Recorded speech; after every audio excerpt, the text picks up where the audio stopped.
ሰላም የተወደዳችሁ በትላንትናው ዕለት የብልጽግናው ባለስልጣናት ጭና ስትበር የነበረች ሄሊኮፕተር በፋኖ ብሔራዊ ኃይል ተመታ መውደቋንና የደረሰባቸውን ጉዳትን የፋኖ ብሔራዊ ኃይል ኃላፊነት መውሰዱን ገልጿል። ሄሊኮፕተሯ ከጎንደር ከተማ ወደ ጎርጎራ እየተጓዘች ያለች ነበር ጥቃት የተፈጸመባት።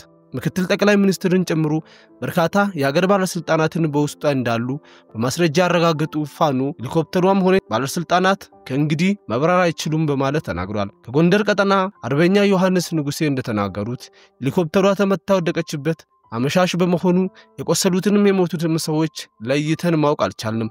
ነገር ግን ዳንኤል ክብረትን አትጠብቁት ስል ተናግሯል።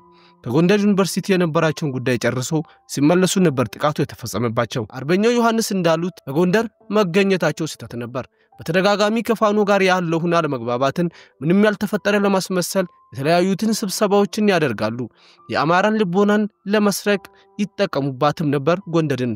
ይህንን ተግባር እንድተው በተደጋጋሚ የተናገርናቸው ቢሆንም ተግባራዊ ማድረግ ግን አልቻሉም።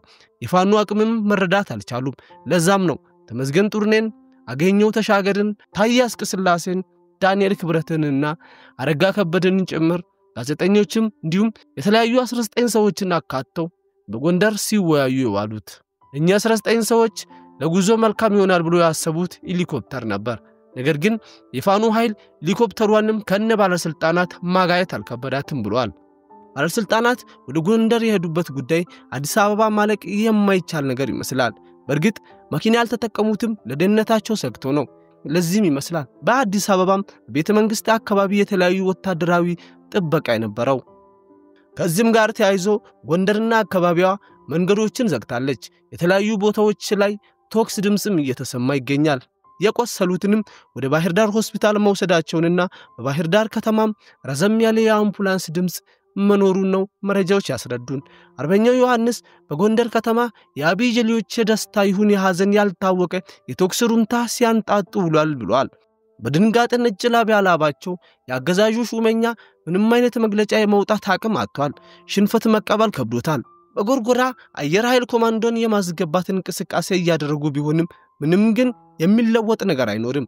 ለጊዜው ነገሮቹ በመደበቅ ቢቆዩም ሁሉም ነገር ተደብቆ አይቀርም። የቆሰሉትም የሞቱም ለህዝብ ይፋ መሆናቸው ግድ ነው። በሁለት በኩል የተሳለ ጭንቀትና ችግር ያስተናገደች ያለችው ሀገራችን ነገሮች የሚከብዱባቸው ትኩሳት ስብስባት ይታያል። በኢራንና በእስራኤል ጦርነትም እስራኤል ኢትዮጵያን የኢራን ሚሳኤሎች ተጠቂ ልትሆኚ ትችያለሽ ብላ መናገሯ የአራት ኃያላን ሀገራትን የጦር መቀመጫና መገኛ ጅቡቲንም የኛ የክራይ ወደቦችንም እዛው መገኘቱ በተለያየ በኩል የማይመለሱ ጥያቄዎች ይታያሉ። ሁሉም ነገር በቅርብ ጊዜ ይፋ ይሆናል ሲሉ የፖለቲካ ተንታኞችም ይናገራሉ። በእስራኤልና በኢራን በኩል ያለው ጦርነት ተባብሷል። በትላንትናው ማታ ደግሞ ሁለቱም ሚሳኤሎችን ያስወነጨፉ ያደሩ ሲሆን አሁንም በተጨማሪ የኢራን ሁለት ጀነራሎች በትላንትናው ጥቃት ሊሞቱ ችሏል። ከሟቾች መሃል አንደኛው የኢራን የስለላ ቡድን ቺፍ ናቸው። ኢራንን በማልሱ በኢራን ውስጥ ሆኖ የእስራኤል የነበሩት የሞሳድ ሁለት ሰላዮችን መያዟን ይፋ አድርጋለች። እኚህ ሁለት ሰላዮች በኢራን ሆኖ ለእስራኤል ሞሳድ ይሰሩ የነበሩ እንደሆኑም አረጋግጠናል ብላለች። ሁለቱ ሰላዮች በቁጥጥር ስር ሲውሉ በጣም በርካታ ድሮኖችንና ብዛት ያላቸው ቦምቦችን በቤታቸው ያመረቱ ኢራንን ይዋጓት እንደነበሩም ተናግሯል። የተለያዩ የአየር ተቋምን ስትመታ የነበረችው በእነዚህ በሁለቱ ሰላዮቹ በኢራን በሆኑ ሰዎች ናቸው ስትልም ኢራን ይፋዊ መግለጫ አውጥታለች። ከትላንት በስቲያ በተደረገው ጥቃትም የእነዚህ ሁለት ሰላዮች እጃቸው አለበት የሚል እምነት ነው ያላት ኢራን።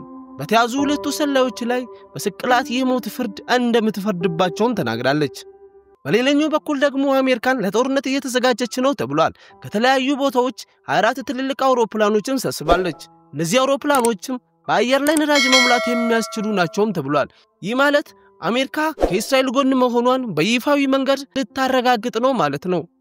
ነገሩን ደግሞ በጣም ከባድ ሊያደርግ ይችላል የተባለው ጉዳይ ኢራቅና ፓኪስታን ጦርነቱን ሃይማኖታዊ ለማድረግ መሯሯጥ መጀመራቸው ነው። ሁለቱም ሀገራት ኢራቅና ፓኪስታን እስራኤል የጀመረችውን ጦርነት እኛንም ይመለከተናል በማለት ከዚህ በፊት ጋዛን ስትደበድብ የዓለም አቀፍ ጦርነት ህግን በማክበር ዝም ብለናታል። አሁን ግን አለንበት በማለት ጦራቸውን ወደ ኢራን እየሰበሰቡ ይገኛሉ።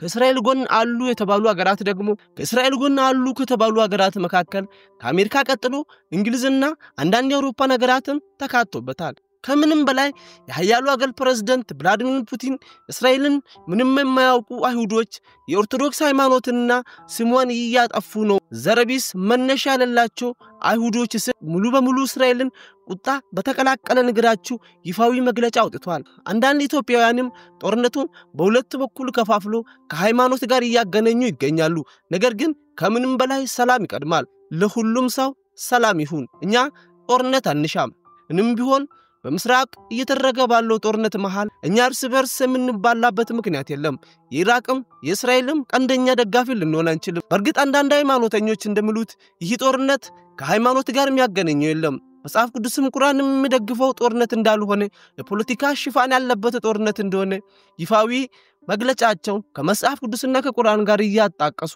ስናገሩ በሶሻል ሚዲያዎች ውስጥ ሲዘዋወሩ እንደተመለከትናቸው ነው የተወደዳችሁ ዲጃሾ ሚዲያ ቤተሰቦች ለዛሬ ያዝነው መረጃ ይህንን ይመስላል እንደዚህ አይነት መረጃ እንድደርሳችሁ ቤቱን ሰብስክራይብ ያላደረጋችሁ ሰብስክራይብ በማድረግ እንዲሁም እንደዚህ አይነት ትኩስ መረጃ ስለቀቅ ወደ እናንተ እንድደርስ ደውል ምልክቱን አብርታችሁ ጠብቁኝ ኮሜንትና ላይክ ያበረታታኛል ይህ ጃሾ ሚዲያ ነው በትላንትናው ዕለት የብልጽግናው ባለስልጣናት ጭና ስትበር የነበረች ሄሊኮፕተር በፋኖ ብሔራዊ ኃይል ተመታ መውደቋንና የደረሰባቸው ጉዳትን የፋኖ ብሔራዊ ኃይል ኃላፊነት መውሰዱን ገልጿል ሄሊኮፕተሯ ከጎንደር ከተማ ወደ ጎርጎራ እየተጓዘች ያለች ነበር ጥቃት የተፈጸመባት ምክትል ጠቅላይ ሚኒስትሩን ጨምሮ በርካታ የሀገር ባለስልጣናትን በውስጧ እንዳሉ በማስረጃ ያረጋገጡ ፋኖ ሄሊኮፕተሯም ሆነ ባለስልጣናት ከእንግዲህ መብረር አይችሉም በማለት ተናግሯል ከጎንደር ቀጠና አርበኛ ዮሐንስ ንጉሴ እንደተናገሩት ሄሊኮፕተሯ ተመታ ወደቀችበት አመሻሽ በመሆኑ የቆሰሉትንም የሞቱትም ሰዎች